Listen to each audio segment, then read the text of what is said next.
हम ग्रेविटेशन का टॉपिक अपना देख रहे थे। ग्रेविटेशन में अपना थोड़ा ही बचा है और आज वो हम कंप्लीट ही कर देंगे, जो है एस्केप वेलोसिटी। पिछले लेक्चर में जैसे मैंने आपको डेफिनेशन तो बता ही दिया था एस्केप वेलोसिटी का। एस्केप वेलोसिटी क्या रहता है? The velocity with which object should be projected so that it can overcome the gravitational force of earth and go into the space। ये डेफिनेशन मैंने आपको पिछली बार लिखा भी दिया है, तो फिर से मैं लिखाता नहीं। तो ये डेफिनेशन मैंने आपको बताया था, पर उसी के साथ मैंने आपको ये बताया था कि इसका एक डेरिवेशन रहेगा। तो आज हम वो डेरिवेशन देखेंगे एस्केप वेलोसिटी के लिए। एस्केप वेलोसिटी का फॉर्मूला आज फाइंड करेंगे। पर एस्केप वेलोसिटी का फॉर्मूला फाइंड करने से पहले कुछ टर्म्स जानना जरूरी है। तो सबसे पहला टर्म होगा हमारा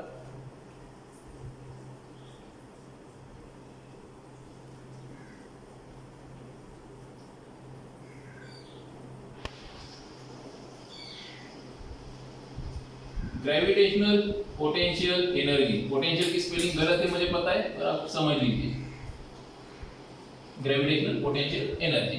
ठीक है, तो ग्रेविटेशनल पोटेंशियल एनर्जी क्या रहता है? देखिए, पोटेंशियल एनर्जी ये जो कंसेप्ट है वो आपने पहले सीखा हुआ है। The energy possessed by object due to its state और position is known as potential energy। जैसे आपने एग्जांपल देखा होगा कि वाटर रिजर्वायर में पानी जो ऊंचाई पर भरा रहता है उसमें पोटेंशियल एनर्जी रहती है, उसमें पोटेंशियल एनर्जी ज्यादा रहती है जो पानी नीचे है उससे। क्यों? क्योंकि पोटेंशियल एनर्जी डिपेंड करती है हाइट पे। तो हम एक बार फिर से डेफिनेशन लिख लेते। तो देखिए, energy possessed by object due to its state और position is known as potential energy। अब हम उसका फॉर्मूला देख लेते। कंसीडर कीजिए, consider a object with mass m। देखिए, एक ऑब्जेक्ट कंसीडर कीजिए जिसका मास है m और उसे हम हाइट h पे लेके जा रहे हैं। ठीक है,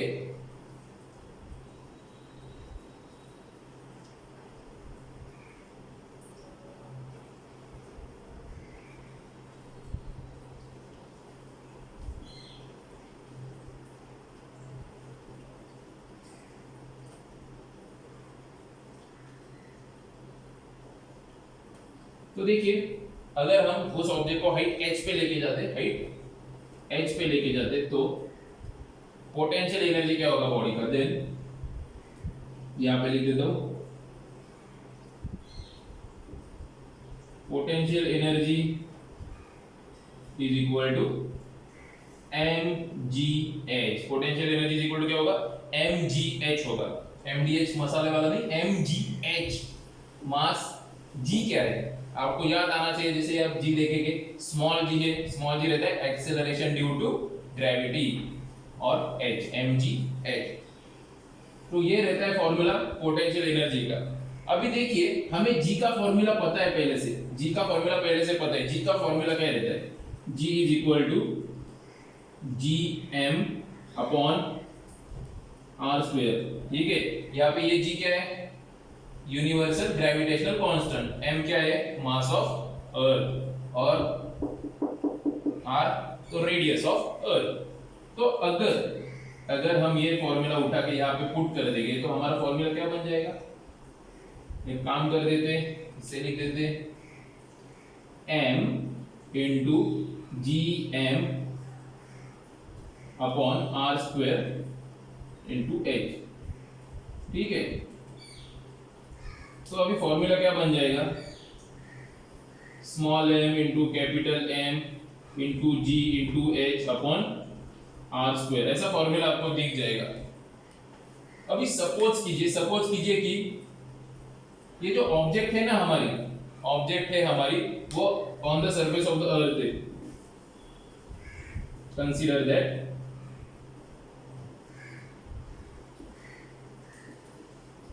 object is on the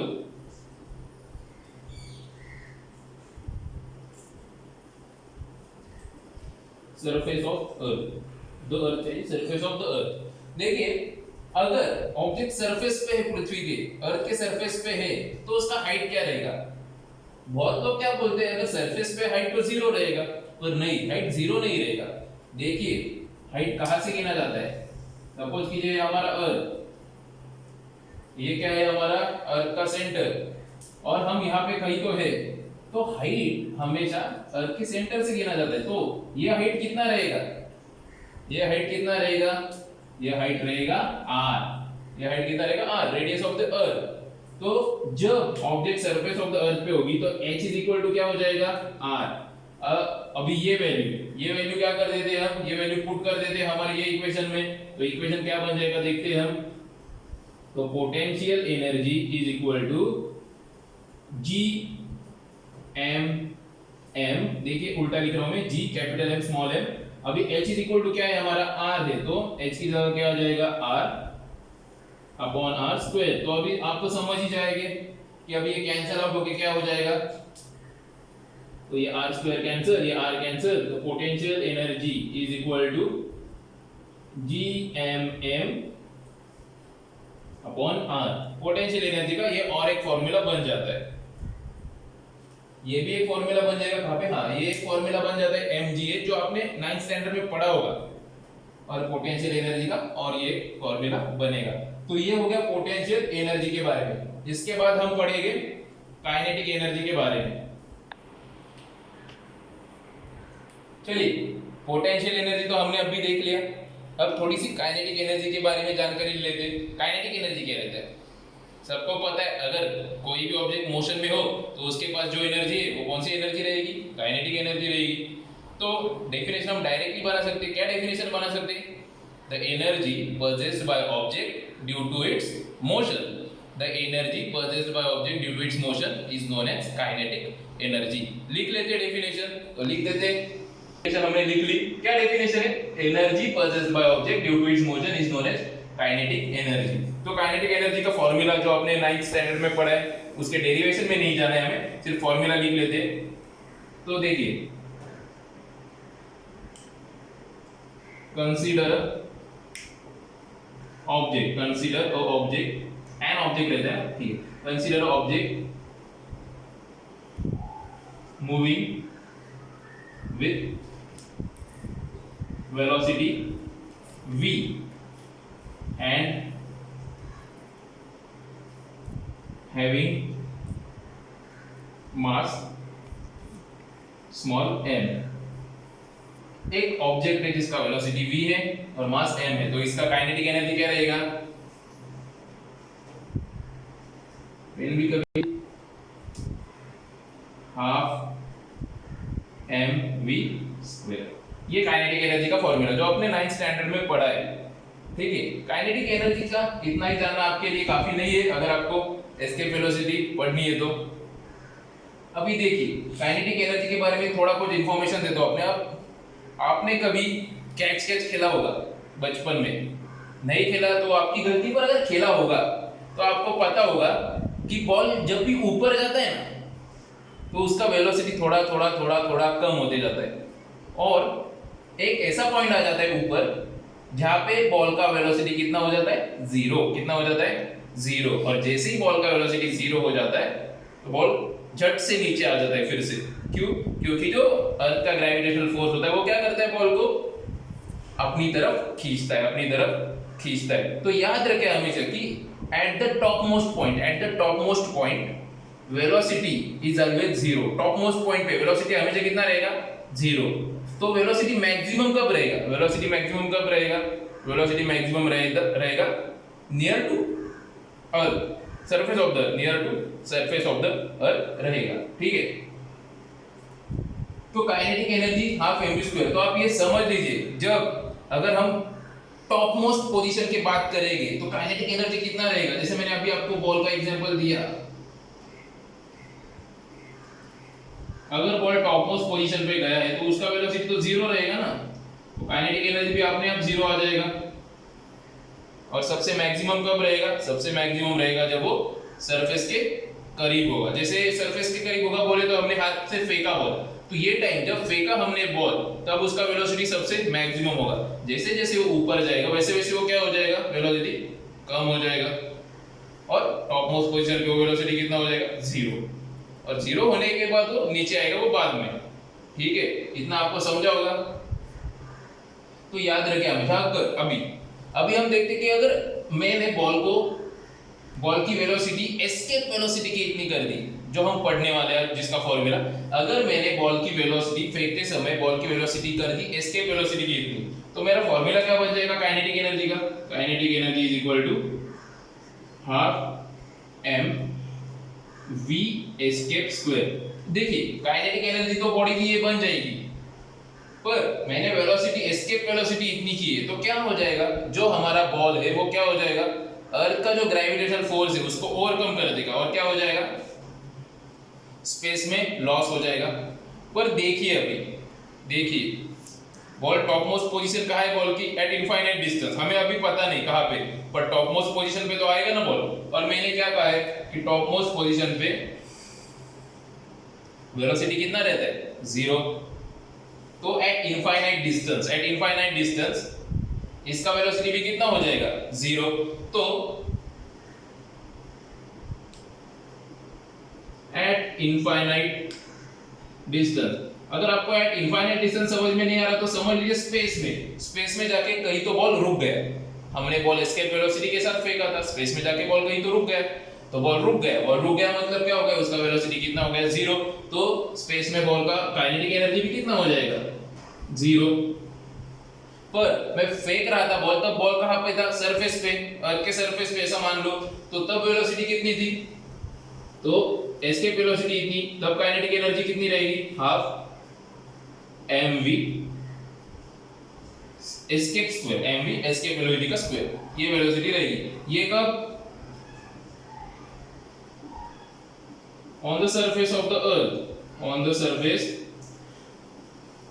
of the अर्थ, ठीक है। देखिए क्यों? क्योंकि टॉप मोस्ट पोजीशन पे जाके बॉल क्या हो जाता है, हमेशा रुक जाता है। रुक गया मतलब उसका वेलोसिटी 0। स्टेडी बॉडी, कोई भी बॉडी स्टिल हो, स्टेडी हो, तो उसका वेलोसिटी 0 रहता है। इजी कांसेप्ट है। और जब हम फेंक रहे थे कौन सी वेलोसिटी के साथ फेंक रहे थे? एस्केप वेलोसिटी के साथ फेंक रहे थे, इसीलिए इसका काइनेटिक एनर्जी ये आ जाएगा। ये दोनों ध्यान में रखिए।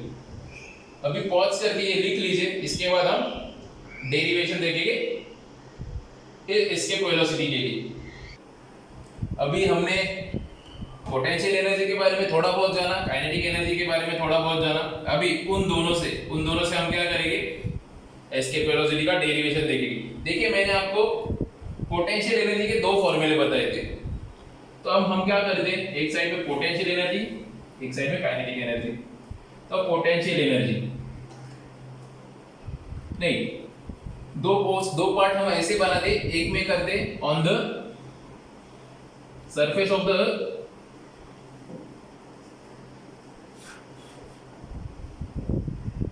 और दूसरी साइड करते in the space at infinite distance, ठीक है।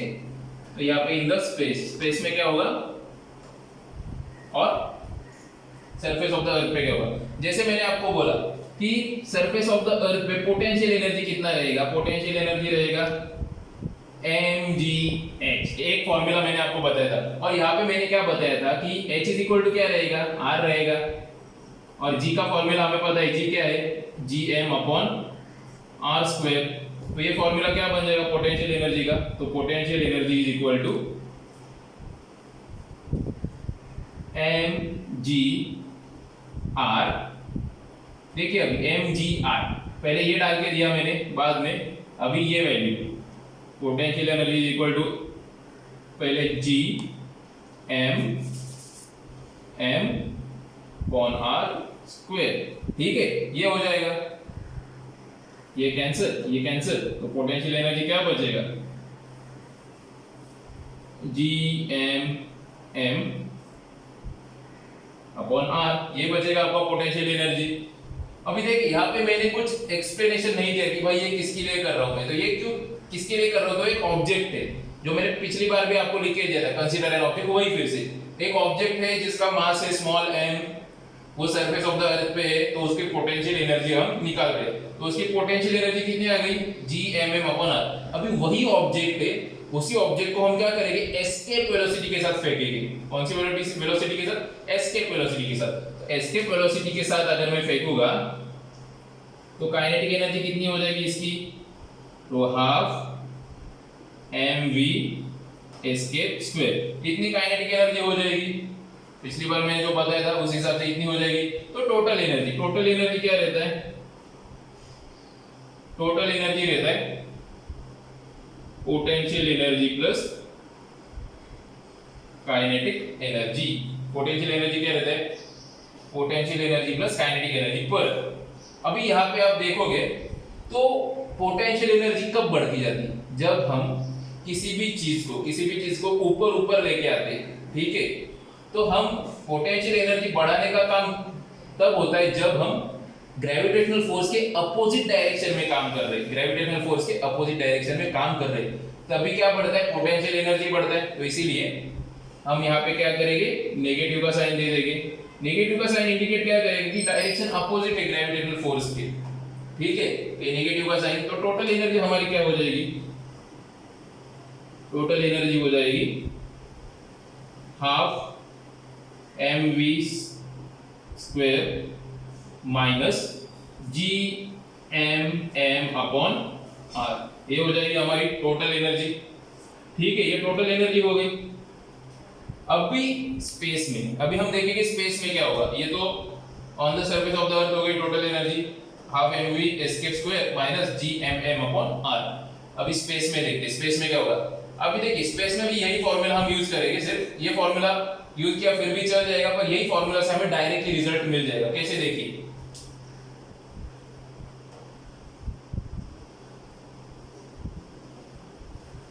पोटेंशियल एनर्जी mgh रहता है, पर देखिए हमने जो बॉल था हमारा, कोई भी ऑब्जेक्ट थी, उसे क्या किया था? हमने एस्केप वेलोसिटी के साथ फेंका था स्पेस में, बराबर? वो स्पेस में गया ही क्यों? क्योंकि उसके पास एस्केप वेलोसिटी थी।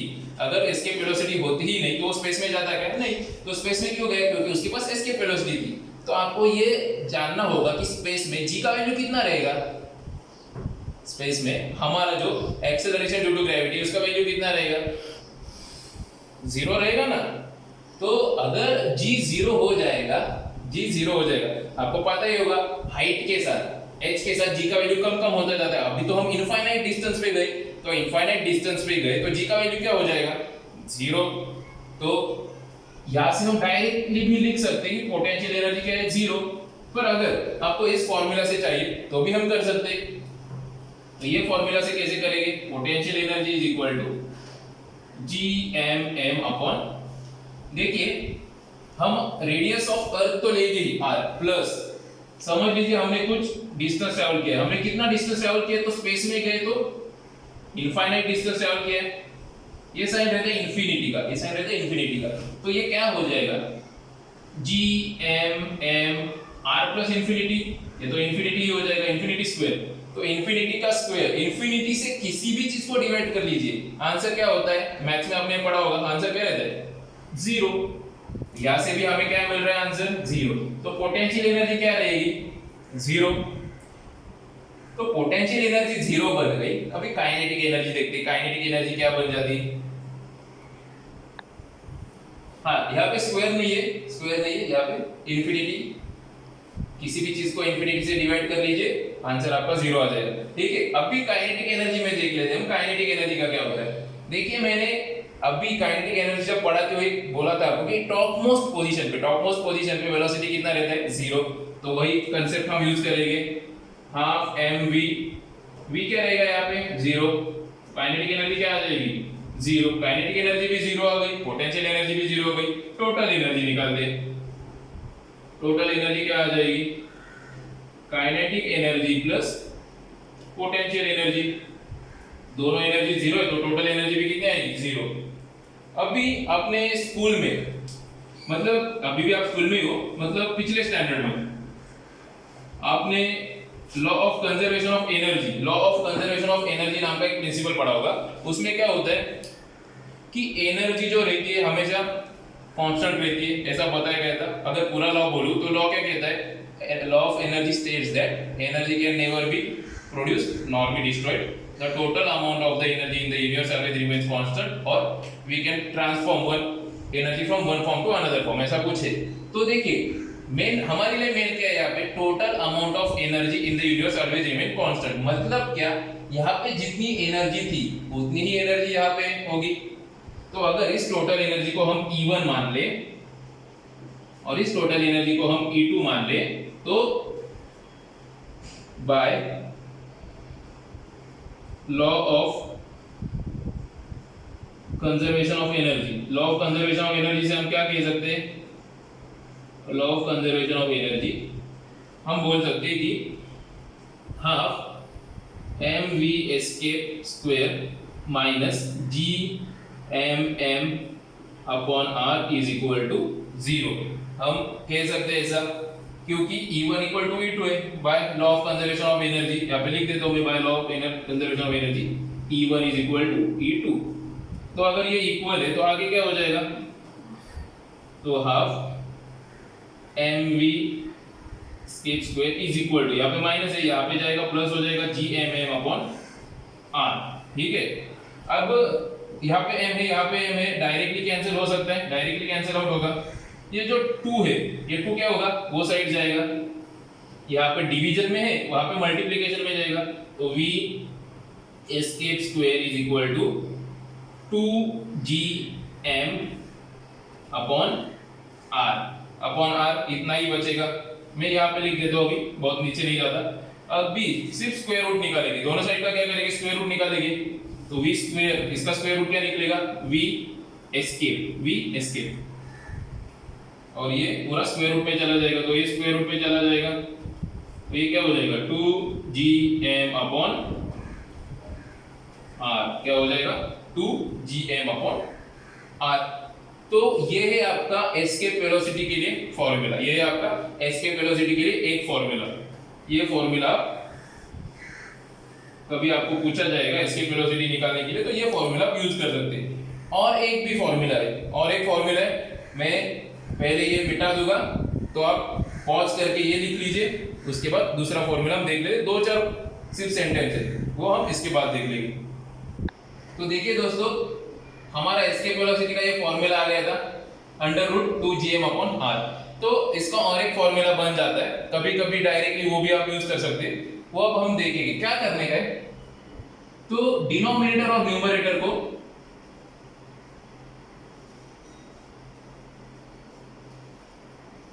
√r/r से मल्टीप्लाई कर दो। देखो कुछ फर्क नहीं पड़ता, r/r मतलब क्या, 1 से किसी भी चीज को मल्टीप्लाई कर लो, फर्क पड़ेगा क्या, नहीं, फॉर्मूला बदलने वाला नहीं है, फॉर्मूला वही रहने वाला है, क्योंकि हम 1 से मल्टीप्लाई कर रहे हैं। ठीक है, तो क्या हो जाएगा, 1 से मल्टीप्लाई करने के बाद ये ऊपर का हो जाएगा 2gmr, और नीचे क्या आ जाएगा r स्क्वायर। तो देखिए gm अपॉन r स्क्वायर देख के आपको कुछ याद आ रहा है, तो देखिए gm अपॉन r स्क्वायर ये फॉर्मूला रहता है हमारे एक्सेलरेशन ड्यू टू ग्रेविटी का। तो ये फॉर्मूला हमारा बन गया √2gr, यहाँ पे लिख देता हूं कि g is equal to gm upon r square. तो ये छोटा सा एक फॉर्मूला है, ये दूसरा फॉर्मूला है उसी चीज का। तो ये फॉर्मूला क्या हो गया, √2gr। तो एस्केप वेलोसिटी के ऐसे दो फॉर्मूले बनते हैं। अभी देखिए दोस्तों, एस्केप वेलोसिटी अर्थ के लिए हमेशा पूछा जाता है कि अर्थ के लिए कितना है, तो अर्थ के लिए एस्केप वेलोसिटी 11.2 किलोमीटर पर सेकंड। मतलब अगर अर्थ के सरफेस से हमें एस्केप करना है तो हमें कोई भी चीज 11.2 किलोमीटर पर सेकंड इतने ज्यादा वेलोसिटी से फेंकनी पड़ती है। वही अगर मून की बात करें तो मून मतलब चांद, मून पे 2.37 किलोमीटर पर सेकंड इतनी एस्केप वेलोसिटी रहती है। तो ये एस्केप वेलोसिटी ही है जो हमारे एटमॉस्फेयर को पकड़ के रखी है। अर्थ की एस्केप वेलोसिटी इतनी ज्यादा है 11.2 किलोमीटर पर सेकंड की, जो एटमॉस्फेयर है ना अर्थ पे, जिसमें ऑक्सीजन भी आता है जिससे हम सांस लेते हैं, वो अर्थ को एस्केप नहीं कर पा रहा क्योंकि इतनी वेलोसिटी एटमॉस्फेयर को नहीं है 11.2 किलोमीटर पर सेकंड। और यही कारण है कि मून पे एटमॉस्फेयर नहीं है, क्योंकि उसका एस्केप वेलोसिटी बहुत कम है। तो जो भी कुछ एटमॉस्फेयर होगा वो एस्केप कर गया, वो क्या कर गया, एस्केप कर गया, इसीलिए वहां पे आपको एटमॉस्फेयर नहीं मिलेगा। पर हमारी अर्थ पे, क्योंकि अर्थ की एस्केप वेलोसिटी बहुत ज्यादा है, इसीलिए हमारे अर्थ पे इस एटमॉस्फेयर आपको दिख जाएगा। तो एस्केप वेलोसिटी के बारे में इतना आपके लिए बहुत है। मैं आशा करता हूँ कि आपको ये पूरा वीडियो समझ में आ गया होगा। वीडियो थोड़ा बड़ा बना है, पर आप देखिए जरूर, बहुत इंपॉर्टेंट वीडियो है आपके लिए। Thank you.